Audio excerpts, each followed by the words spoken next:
Hello everyone and welcome back to Enrichment Made Easy. My name is Johnny, and rather than actually building an object and showing you how to do that today, I'm just going to show you a few simple knots which are really useful to know and really good for different situations in which you might be tying up enrichment or fixing up furniture in your enclosures or anything really. As animal keepers, everyone winds up using rope or line of some kind at some point, and if you don't have use a well-made knot and properly secure it, you will find that it can fail in the worst possible situations. So I'm going to go through a few knots here, and I'll just talk about the pros and cons of each one. So we're going to start with the bowline. The bowline is one of the easiest fixed loops to learn. If you ever did scouts, I'm sure that you would have used this or learn how to tie this. And what it is basically is it is a fixed loop in that it won't become any bigger and it won't become any smaller. Now, this knot is one of the best knots for performing a fixed loop. You will retain far more strength than just about any other fixed loop that you can make, and also it doesn't have a tendency to tighten under load and become impossible to undo, so you'd have to cut it. So like, even if we really put quite a lot of tension on there, all you have to do is break the back and it all comes apart nice and easily, and you can use the rope again. So I'm just going to give you a close-up and show you how to tie it. Okay, so the bowline is the first knot that we're going to learn how to tie, and we're going to use a couple of terms for the parts of the rope just to make things easier for you. So we're going to refer to this as the working end, or the rabbit. The standing end, which is basically the rest of the rope, we're going to refer to as the standing end or the tree. And what we're going to do is we're going to make a loop to start with, and this is the hole. So the loop has to have the working end coming out over the top of it. The rabbit lives in the hole, as rabbits tend to do. So when you're starting the knot, the rabbit has to come out of the hole before it can do anything. So it comes out of the hole, it then goes around the tree, sees a hunter, and jumps back in the hole again. And then you pull it tight, and you have your bowline. Now this is a fixed loop, so it won't get bigger or smaller, as I said.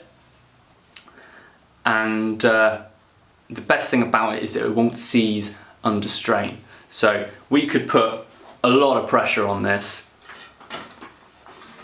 like we can really go to town on it and try and make it as tight as possible, and all we need to do is push this here and it comes apart lovely and easily. We can also really easily tie it onto a spar or a beam or a ring or anything like that, and all we do is we make the hole again that the rabbit lives in, and before the rabbit comes out of the hole, it just has to go around whatever it is we're tying it to, and again it comes out of the hole, goes around the tree and back in the hole again, and that is your bowline. If you properly tie it and you give it a little tail, it's not going to slip under load. It shouldn't slip when it's wet or anything like that. Although with these modern synthetic ropes, I can't guarantee that 100% anymore. But it is, I would say, the strongest of the fixed loops, and it's certainly my favourite. The next one we're going to show you is one which is going to be a little bit more decorative. It can also be used, but it has other cons to go with it looking a bit prettier. The downsides to this one is that It's not the most prettiest looking knot. It doesn't come out at a beautiful right angle. You have this ugly little tail that sticks up into the loop, and which might make people not really like it very much. And if you were going to try and do this in much bigger rope, like you know, big hawsers and stuff like that, with some synthetic stuff you can do it. So things like Dyneema, so high modular polyethylene. You could tie a bowline in, not much worry, and like braid. But especially once you get into the bigger natural fibre stuff, you will find it very difficult to tie a bowline, and that's where a good eye splice is invaluable. So let's have a look at the next one. Okay, so the next one is known as the rethreaded figure of 8, or just the figure of 8 loop. And the reason it's called that is because, well, when you tie it like a figure of 8, and it's based around a stopper knot of the same shape. So the easiest way to tie them is to give yourself a nice big bite, which is what we call basically when you double up the rope like that. So I've not done anything spectacular. There's the working end, this is the bite. So we're going to make a loop over the top. This is going to fold around the back, and then it's going to but go back through that hole that we made at the beginning. And we're going to pull that tight, and there we have it. So this looks a little bit nicer than a bowline, a little bit neater, and it's often used for a more decorative piece of rope, and it's pretty strong. It will take a lot of strain. The problem with it is that when it goes under a lot of strain, it becomes a lot trickier to undo. You can undo it with small stuff like this when it's just the weight of me pulling apart, but if you put a tiger on the end of that, or a gorilla, you would find it very difficult to pull it apart, and that's what we call seizing under load. So the knot itself will seize up and mean that you can't undo it. It also takes a little bit more line to use than a bowline, but it works well. You can also tie it without having to have the end. Obviously, I tied that without having the working end touch the knot at all. If you wanted to tie it around something which you can't just drop it over, so imagine that this is fixed at the top, all we'll do is we will tie initially using the working end. We'll make a loop, go behind and thread through, and this is the figure of 8 stopper knot. Okay, so we're going to take that figure of 8 stopper knot, and we're going to bring our working end around the spar, and then we're just going to rethread it. We're going to put it back through the exact same ways, their holes, spaces, whatever you want to call it, but in the opposite direction.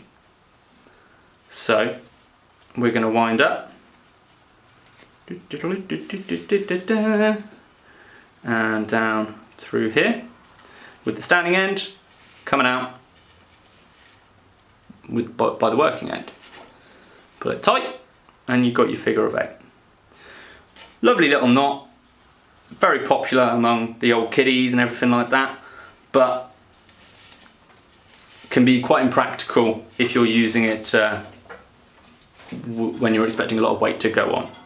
But if you were using it as a decoration around an enclosure or something like that, around the visitor side maybe, where you're not expecting any real load to get put on it, knock yourself out. It's a lovely little knot. So the next 3 knots we're going to do are going to be sliding knots, and technically the last one is what we term a hitch, which is a knot specifically designed to tie to a spar or a ring. So the first one is easy peasy, anyone can do it. It's called the Slipknot, and all we do is, again, we make a loop and then we push a bite through the underside, and that's it. Easy peasy, and it's called a sliding loop because we can make it smaller and we can make it bigger. Smaller, bigger. Now, the reason why we might use a sliding loop is if you want it to sit really tight and flush against whatever it is you're tying a loop in. So let's say we wanted to tie this up, and this was, I don't know, let's say it's a piece of meat we're using for a big carnivore, yeah? So we're going to make our slip knot. Going to put it over,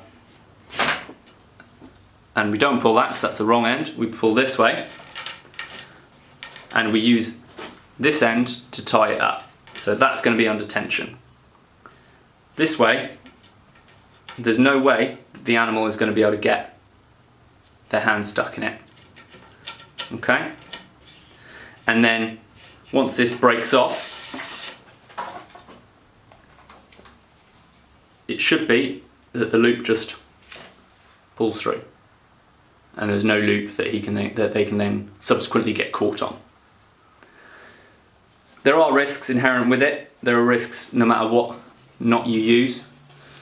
Risk being is that if you have an open slip knot lying in an enclosure and an animal starts playing with it, it works like a lasso, and it will catch up a lasso or a noose or a snare, and it could be very nasty. So you never want to have a loose sliding loop in your enclosure, because an animal can easily get caught in it, and if it gets caught around the leg, it's really bad. If it gets caught around the neck, you've got a dead animal.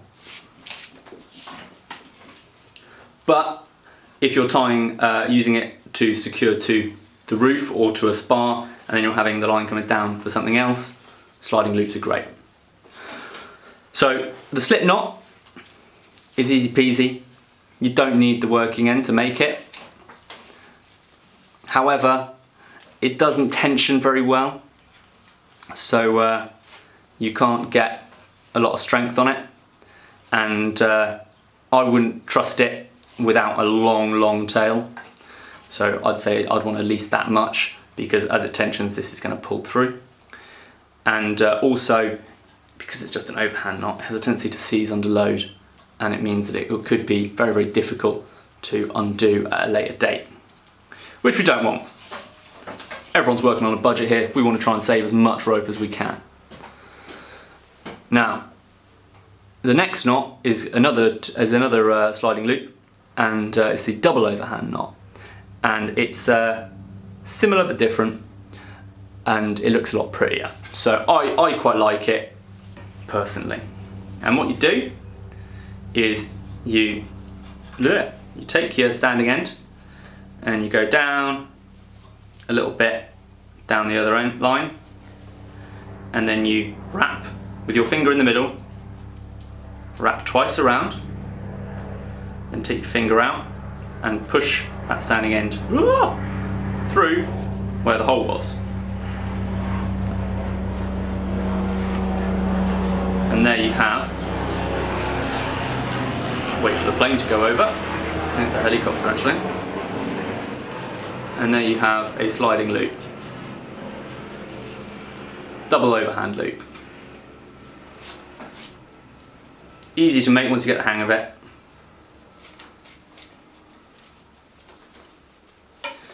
And of course you can also make it on itself for a nice lumpy stopper knot. Good for when you're making climbing frames in animal enclosures. That's a treble overhand technically, but you can just keep on putting extra turns on and make it as long as you like, pretty much. There is a less savoury term for it in the Royal Naval maritime community, which I'm not going to get into, but yeah, nice easy loop to make. We'll go through it once more. So you make your loop, take your standing end, wrap it twice, and then back through the hole where your finger was, and there you have it.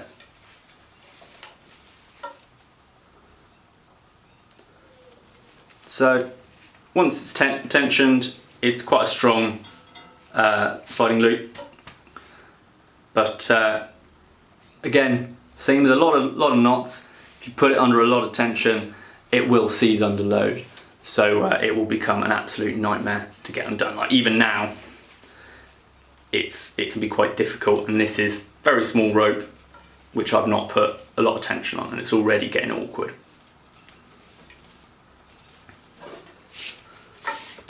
So we're going to go for our last knot, which is another, technically it's a sliding loop, but it's what's known as a hitch. And then what a hitch is designed to go around something. It's not designed to sit there floating in the air. So we're going to use this spar to go around. And what you do, this is called the round turn and 2 half hitches. You go around once, you go around twice. That turn locks that rope in place. So even if there's tension on it, you could, with very little effort, you can keep it from going anywhere. And if you're finding the tension still too much, slap another turn on it. And then it's really not going anywhere. I can hold that with one finger, pull with all my might, and it's not going anywhere. So let's take off that extra turn if you don't need it. And then we're going to do the half hitches. So we're just going to go over the first standing part of the line, and then back through the little loop we've made, and then we're going to go over, under, and then back through the second part of the loop. Look at the second little loop we made.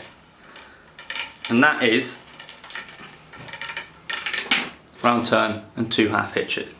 It's not the prettiest knot, but you can hold ships, warships, on a rope like this. If you put a few turns on, you can hold anything with it. And the best thing about it, in my mind, is that it can have been under a huge amount of tension, but because you put those turns on, it's not going to become seized. It's not going to be difficult to undo. So yeah, so if you're hanging something heavy, really heavy, and you want it at a specific height, but once you get to that height, by the time you start trying to do your knot, and you'll find that you're slipping it and it's coming loose. Slap yourself a few round turns, and even if that's really, really heavy and you've not got a second person to hold it, it's not going anywhere. And in fact, you can then pull it, grab it like that, lift it, and you can work it up like that. You just want to avoid riding turns like that. So yeah, so that's a couple of round turns. Let's give ourselves a little less line because it's getting a little bit ridiculous now. So round turn over the standing end and up through that little gap. Over the standing end, up through the new little gap. Give it a good little tail so it doesn't come undone, and that's not going to go anywhere. So for attaching something that is going to be under load, this is my favourite. However, if it's something that's not going to be under load all the time, I wouldn't recommend it, because as you can see, once it's stopped being under load, it kind of loosens and it doesn't take a huge amount. You can see it's coming undone here already and it's gone. So don't be using it for things where something you might be pulling and then leaving it, or maybe pushing it towards the knot so that the line goes slack, because that's going to be no good for anyone and you're going to wind up with your knot giving. So I hope that was useful. I will do a few more knot videos, and in addition to splicing videos and things like that, I'll do a few more general purpose basic knots that you might want to use in your enclosures, at home, anything really. It's always good to know a few knots, and I hope that you give these ones a go, you get to know them and then start using them at your work, because they're all really good knots in their own little ways. They all have disadvantages, but they all have strengths as well. So you play to their strengths and you'll be able to do anything you want with a bit of rope. Thank you very much, and I hope to see you again soon. Thank you.